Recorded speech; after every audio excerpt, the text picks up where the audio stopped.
আজ আমি সপ্তম শ্রেণীর 17 অধ্যায়ে কোষে দেখি 17 আয়তক্ষেত্র বর্গক্ষেত্রের ক্ষেত্রফলের অঙ্ক করব। আজ সপ্তম শ্রেণীর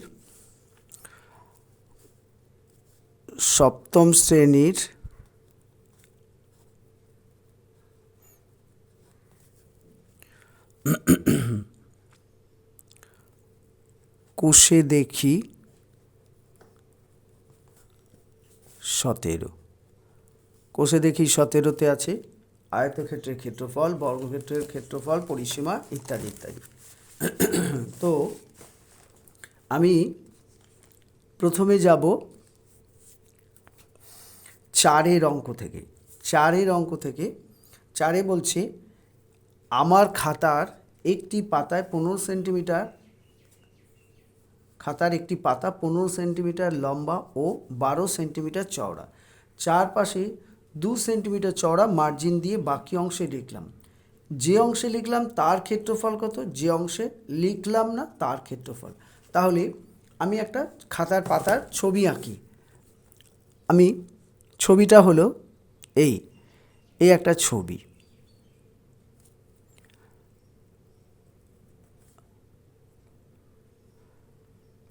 এই খাতার পাতাটার বলছে 12 সেন্টিমিটার 15 সেন্টিমিটার লম্বা, অর্থাৎ লম্বাটা হচ্ছে 15 সেমি, আর চওড়াটা হচ্ছে 12 সেমি। এবার বলছে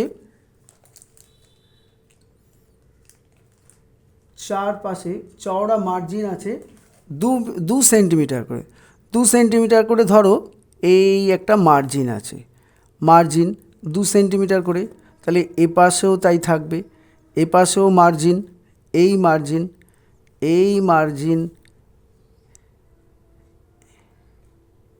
এই, তাহলে এইটা হচ্ছে 2 সেন্টিমিটার। তাহলে বলছে যে অংশে লিখছি সেই অংশের ক্ষেত্রফল, আর যে অংশে লিখলাম না অর্থাৎ মার্জিনের বাইরে যেটা, অর্থাৎ 12-15 বাইরে যে অংশ তার ক্ষেত্রফল কত। তাহলে আমরা অঙ্কটাকে কিভাবে বার করব? লিখতে হবে 4 অঙ্ক, 4 থেকে শুরু করব। 4 অঙ্ক, 4 অঙ্ক বলছে আমার খাতার একটি পাতা লম্বা হচ্ছে 15 সেমি, আমার খাতার একটি পাতা চওড়া হচ্ছে 12 সেমি, চারপাশে 2 সেমি চওড়া মার্জিন দিলাম। তাহলে সুতরাং খাতার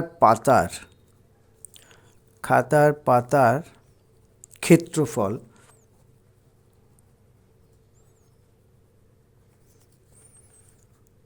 দৈর্ঘ্য, ক্ষেত্রফল সমান দৈর্ঘ্য গুণিত প্রস্থ। ক্ষেত্রফলের সূত্র হচ্ছে দৈর্ঘ্য গুণিত প্রস্থ। সুতরাং 15 সেমি গুণিত 12 সেমি, তাহলে 15-12 গুণ করলে 180, সেমিতে গুণ করলে বর্গ সেমিতে গুণ করলে বর্গ সেমি। এটা গেল খাতার পাতার দৈর্ঘ্য, লম্বা চওড়া। ঠিক আছে। আচ্ছা, এই যে 12 সেন্টিমিটার 15 সেন্টিমিটার, এটা ভেতরে না কিন্তু, 12 সেন্টিমিটার 15 সেন্টিমিটার এইটা হচ্ছে 15, আর এই চওড়াটা হচ্ছে 12 সেমি চওড়াটা, আর এই ভেতরে মার্জিন দিয়েছি 2 সেন্টিমিটার। তাহলে এবার লিখব চারপাশে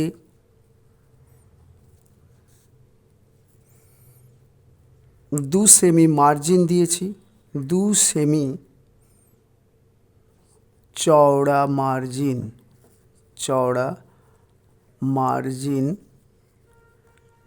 দেওয়ায়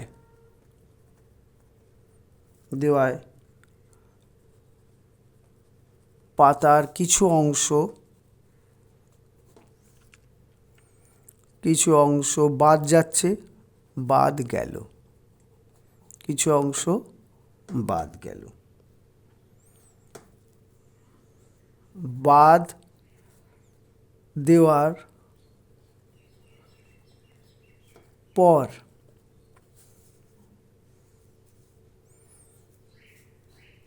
পাতার দৈর্ঘ্য তাহলে কি হবে, 15 বিয়োগ 2 যোগ 2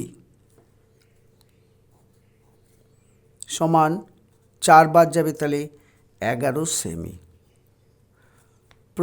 পাতার প্রস্থ কি হবে, 12 বিয়োগ 2 যোগ 2, 2 যোগ 2 কেন, দুই পাশে অর্থাৎ দৈর্ঘ্যের দিকেও 2 সেন্টিমিটার, এই পাশে 2 সেন্টিমিটার, ওই পাশে 2 সেন্টিমিটার, প্রস্থের এই পাশে 2 সেন্টিমিটার, ওই পাশে 2 সেন্টিমিটার, তাহলে 2 2 4, তাহলে 12 থেকে 4 বাদ দিলে 8 সেমি। সুতরাং যে মার্জিনে লেখা হলো না, মার্জিনে লেখা হলো না, তাহলে মার্জিনের ক্ষেত্রফল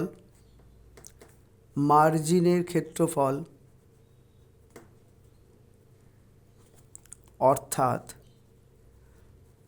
যে অংশে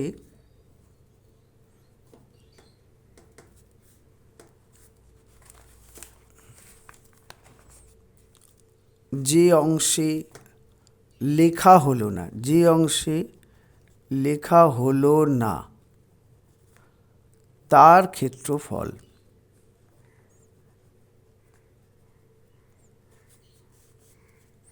দৈর্ঘ্য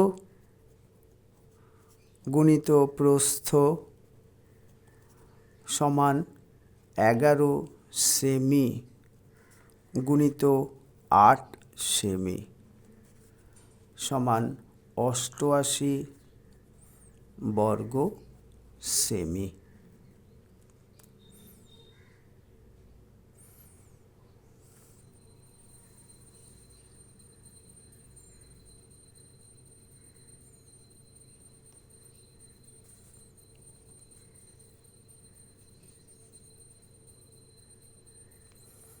মার্জিন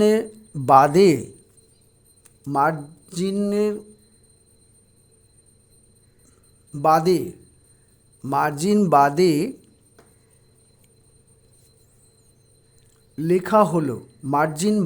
লেখা হলো, সুতরাং যে অংশে লেখা হলো, মার্জিন বাদে লেখা হলো, তাহলে লেখা অংশের ক্ষেত্রফল মার্জিন বাদে লেখা হলো, অর্থাৎ যে অংশে লেখা হলো তার ক্ষেত্রফল দৈর্ঘ্য গুণিত প্রস্থ 11 গুণিত 8 সেন্টিমিটার, তাহলে 88 বর্গ সেমি। তাহলে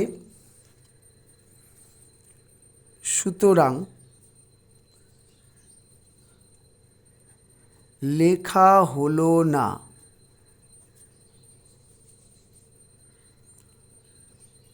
যে অংশ, তার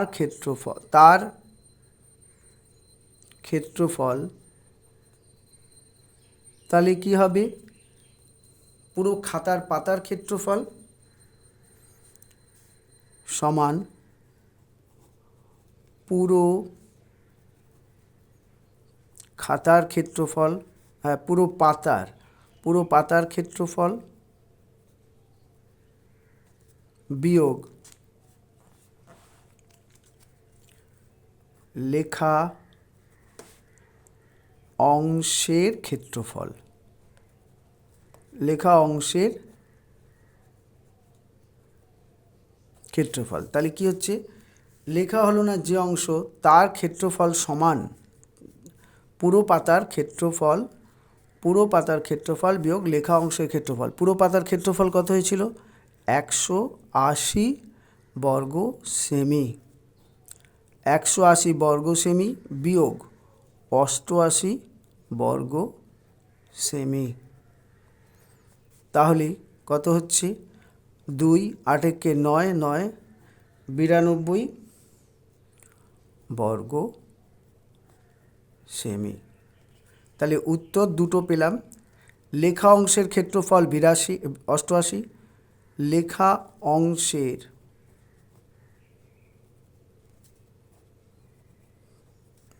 ক্ষেত্রফল 88 বর্গ সেমি,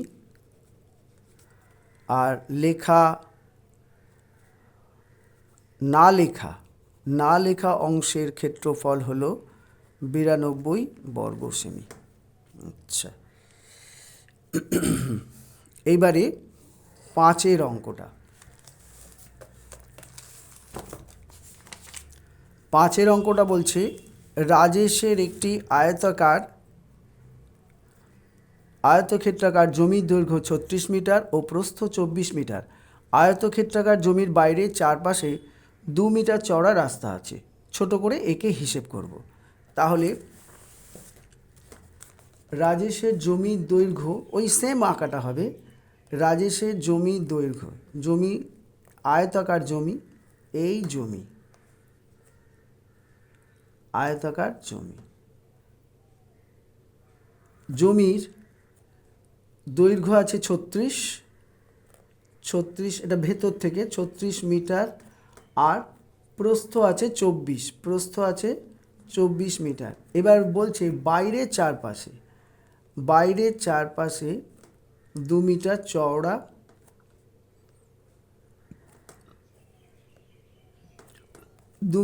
এটা হচ্ছে 2 মিটার রাস্তা আছে, 2 মিটার, এটা 2 মিটার।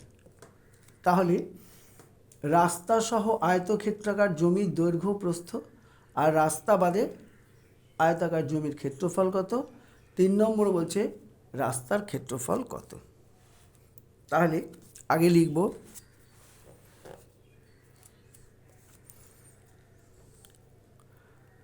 আয়তক্ষেত্রাকার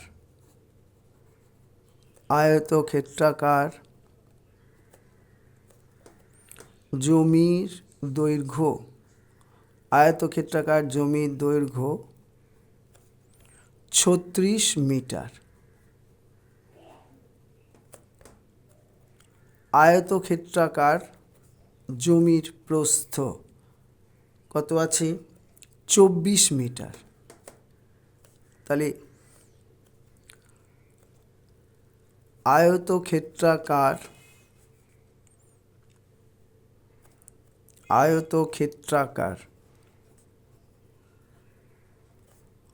জমির বাইরে চারপাশে 2 মিটার চওড়া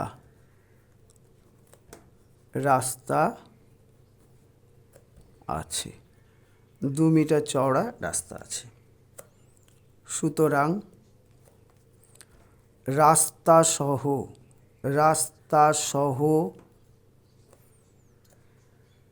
জমির দৈর্ঘ্য হবে 36 যোগ 2 যোগ 2, তাহলে কত হচ্ছে? সমান 36 আর 4 40 মিটার।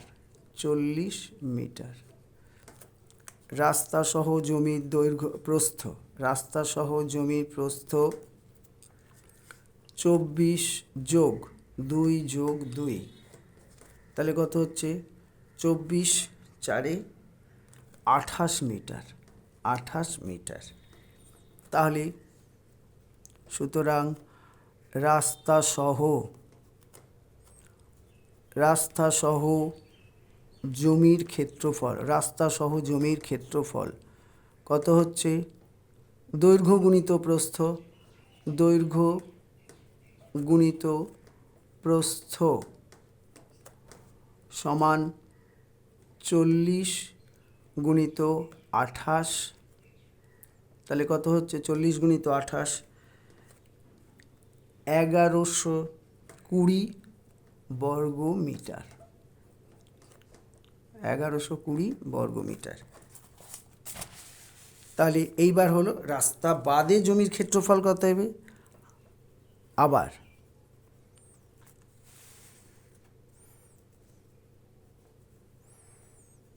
রাস্তা বাদে জমির ক্ষেত্রফল হবে। রাস্তা বাদে জমির ক্ষেত্রফল বলেছে, জমির ক্ষেত্রফল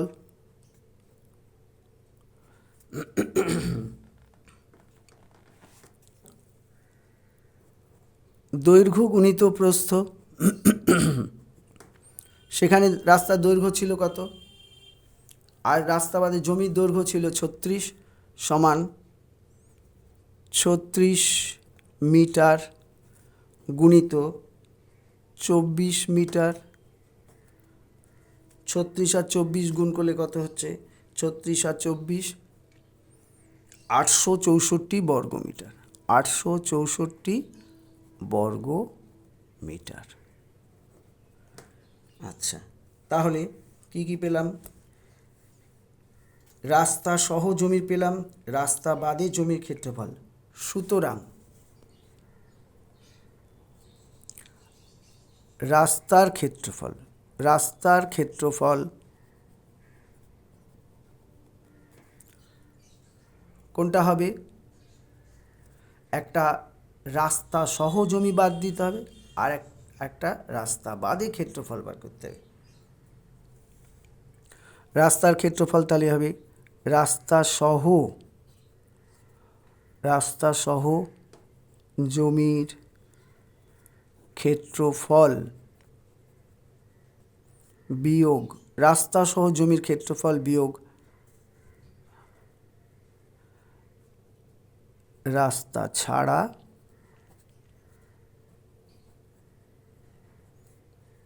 জমির ক্ষেত্রফল। কি হবে?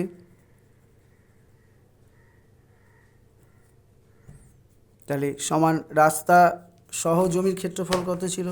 রাস্তা সহ জমির ক্ষেত্রফল ছিল 1120। তাহলে 1120 বর্গমিটার থেকে 864 বর্গমি বাদ যাবে। তাহলে কত হচ্ছে? 256 বর্গমিটার। তাহলে উত্তর কি লিখব? উত্তর 1 নম্বর চেয়েছে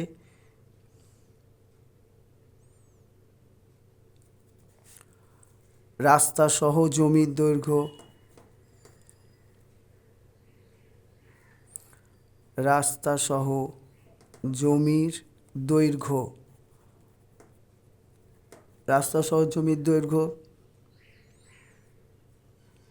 কত পেলাম? রাস্তা সহ জমির দৈর্ঘ্য ছিল 40 মিটার। 40 মিটার। প্রস্থ ছিল 28 মিটার। 28 মিটার। আচ্ছা, 2 নম্বরে ছিল রাস্তা বাদে জমির ক্ষেত্রফল। রাস্তা বাদে জমির ক্ষেত্রফল ছিল 864 বর্গমিটার। 3 নম্বরে ছিল রাস্তার ক্ষেত্রফল। রাস্তার ক্ষেত্রফল কত হচ্ছে 256 বর্গ মিটার। আচ্ছা, এরপরে আসবো 6 অঙ্ক। 6 অঙ্কতে বলছে মারিয়াদের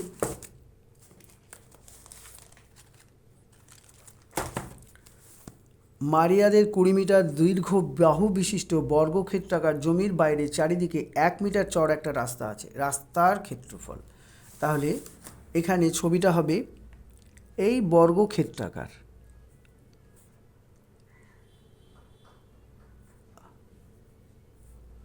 এই বর্গক্ষেত্রাকার মোটামুটি একটা আঁকলাম, বর্গক্ষেত্রাকার, তার চারপাশে 1 মিটার চওড়া রাস্তা আছে।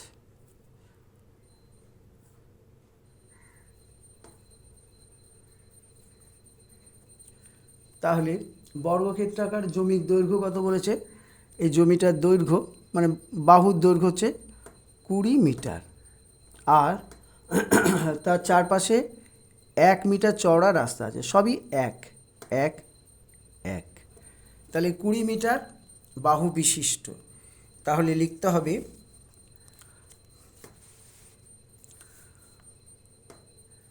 20 মিটার 20 মিটার দীর্ঘ 20 মিটার দীর্ঘ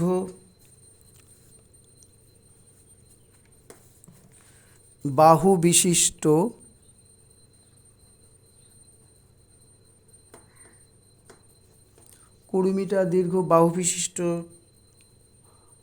বর্গাকার জমির বাইরে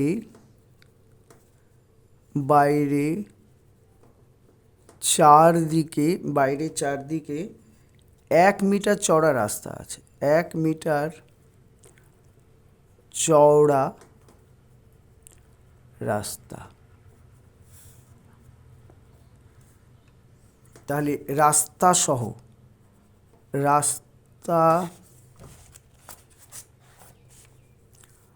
রাস্তা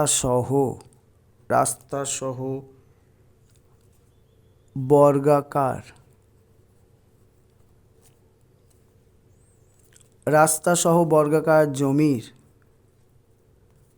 দৈর্ঘ্য কি হবে? দৈর্ঘ্য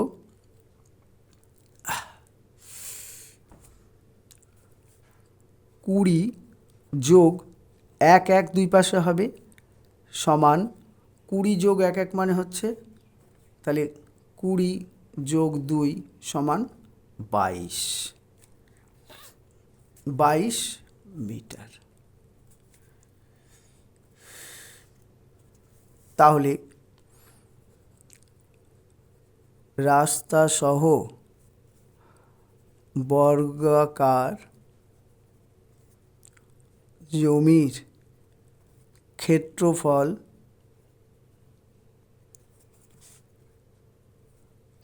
কি হবে? বাহুর দৈর্ঘ্য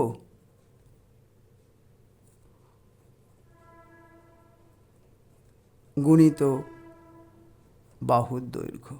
বাহুর দৈর্ঘ্য গুণিত বাহুর দৈর্ঘ্য।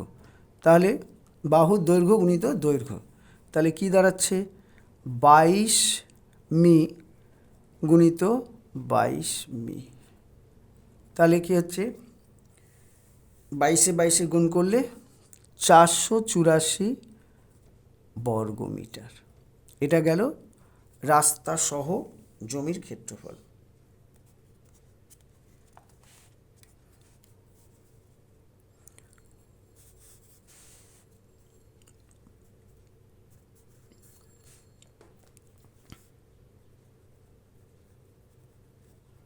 রাস্তা বাদে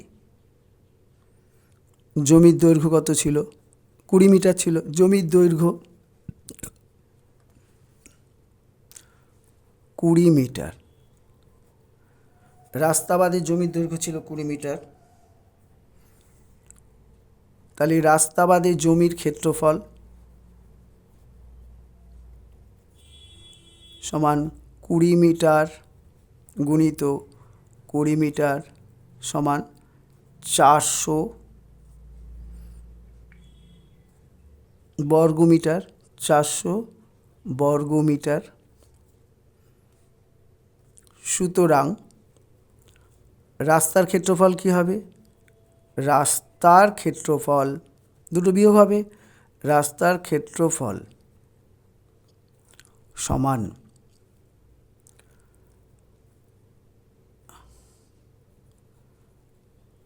রাস্তা সহ জমির ক্ষেত্রফল, জমির ক্ষেত্রফল বিয়োগ বিয়োগ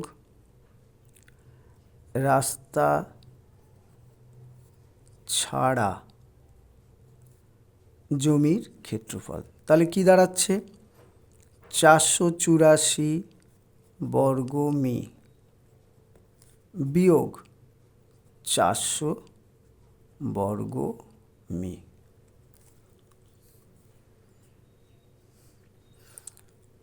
তাহলে সমান 84 বর্গমিটার। তাহলে এই হলো, তাহলে উত্তর দাঁড়াচ্ছে 84 বর্গমিটার হচ্ছে রাস্তার ক্ষেত্রফল, রাস্তা ক্ষেত্রফল। আচ্ছা, এরপরে আসবো 7 অঙ্কটা। 7 অঙ্কটা আছে একটি বর্গাকার জমির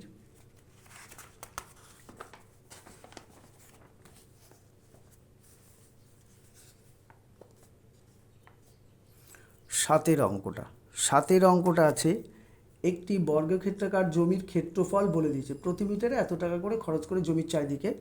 তাহলে জমির ক্ষেত্রফল দেওয়া আছে, বেড়া দিতে গেলে তার পরিসীমা বের করতে হবে। তাহলে লিখব বর্গাকার জমির ক্ষেত্রফল, বর্গাকার জমির ক্ষেত্রফল, বর্গাকার জমির ক্ষেত্রফল আছে 6400 বর্গমিটার।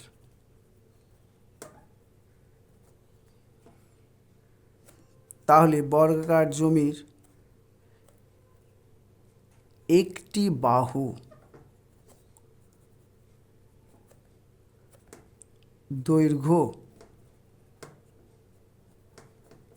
সমান 64 বর্গমূল হবে।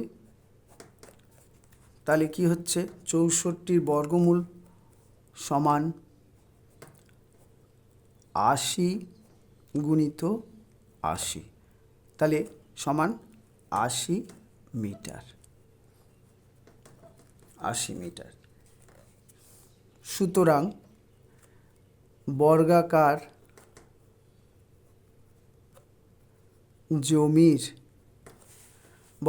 জমির পরিসীমা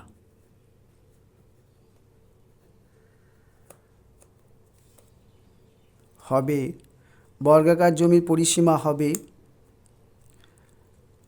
বাহুর দৈর্ঘ্য গণিত 4টি বাহু, 4টি বাহু। তাহলে সমান বাহুর দৈর্ঘ্য পেয়েছি 80 মিটার, 80 মিটার গুণিত